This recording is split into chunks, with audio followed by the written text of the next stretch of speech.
मंटो से ना मिलने की कहानी बड़ी दिलचस्प है कि जब मैं पहली बार मंटो से मिला था तो मैं उसके नाम से ही मिला था। उससे तो उसकी कहानियों से भी नहीं मिला था, सिर्फ उस नाम से मिला था जो था मंटो। हमारे घर के पास एक अंकल रहते थे, जट्टू कामरेड साहब। कामरेड साहब की तस्वीर बहुत लंबी थी, किसी ने नीचे से फ़ोटो खींची होगी जो उनके कमरे में लगी हुई थी, लेकिन हमें वो दिखते थे। उनकी कद कद बहुत छोटा था हमारे सामने। तो हम सब लोग बोलते थे, आसपास के लोग उनका मजाक उड़ाते थे और बोलते थे कि कॉमरेड साहब ने हमारे देश को आज़ादी दिलाई है, हमारे देश की उन्नति में योगदान दिया है, इस कारण वो चल चल के ना उनका कद छोटा रह गया। मजाक उड़ाते थे। लेकिन उनकी मेरे मामा से अच्छी दोस्ती थी, तो वो मेरे मामा से बातें करते थे। दोनों बैठ के बेगम अख्तर की गज़लें, सुरेंद्र कौर के गाने सुना करते थे और स्टील के गिलास में दारू पिया करते थे। तो वहीं पता चला था, मंटो का नाम वहीं सुना था। ऐसे आते जाते कहीं मंटो कान में पड़ गया था, बस यही याद है मुझे। और पहली बार मैंने मंटो की कहानी पढ़ी थी एक नाई की दुकान पे। कॉमरेड साहब की उनका एक ठेला सा ही था, एक छड़े थे ना, वो शादी वादी ज़्यादा कुछ की नहीं थी, तो छड़े ही थे वो। छड़े मतलब होता है कि जो जिस बंदे ने शादी ना की हो, ताऊ ताऊ बोलते हैं ना उसको हरियाणा में। तो उसने शादी वादी उन्होंने की नहीं थी, तो वो अकेले ही रहते थे। उनकी दुकान के सामने ही एक नाई की दुकान थी, तो वहाँ पे मैंने पहली बार अखबार में मंटो की कहानी पढ़ी थी।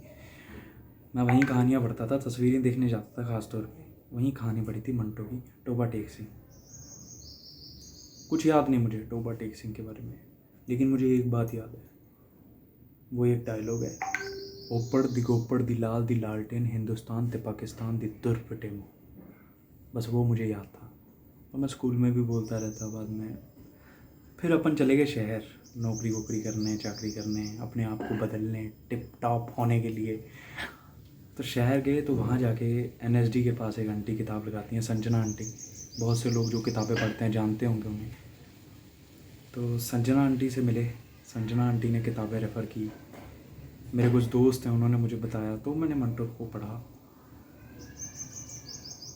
तब मुझे, जब मैं अपने आप को बदलने की कोशिश कर रहा था, तब मुझे एहसास हुआ कि नहीं यार, ये कुछ कुछ कुछ जरखेज़ चीज़ मेरे में बची हुई है, कुछ प्योर चीज़ मेरे में बची हुई है। उसको इतनी आसानी से एक ये शहर ख़त्म ना करे, ये मुझे मंटो ने सिखाया। वो शहर का प्रभाव मेरे ऊपर ना पड़े, उन लोगों का प्रभाव मेरे ऊपर ना पड़े, ये मुझे मंटो ने सिखाया। मंटो ने मुझे ये सिखाया कि अगर तू नंगा है तो नंगा ही रह। तब मैं नंगा ही रहा, ठीक है। फिर मैं अपने मामा से मिला, मैंने मामा से बात की। मैंने कहा यार, वो जट्टू कामरेड साहब वो तो उनका तो इंतकाल हो गया, वो तो चले गए दुनिया छोड़ के। तो फिर मेरे मामा ने एक कहानी मुझे और बताई, जो बहुत अच्छी कहानी है, आप लोगों को पढ़नी चाहिए। एक कुत्ते के ऊपर वो कहानी है। उस कुत्ते, ये मक्खी उस कुत्ते का नाम सॉरी, ये मेरी आदत है, टिटवाल का कुत्ता। टिटवाल का कुत्ता उस कहानी का नाम है, वो ज़रूर पढ़ना आप, ठीक है। एक कुत्ता है जो सरहद के ना इधर का उधर का बीच का होता है, और वो बीच में ही उसको कोलैप्स हो जाता है, मर जाता है। अब वो कहानी पढ़ना, ज़िंदगी बदल जाएगी। बाकी ऊपर दी लाल दी लालटेन, हिंदुस्तान ते पाकिस्तान दी तुर फटे मुँह।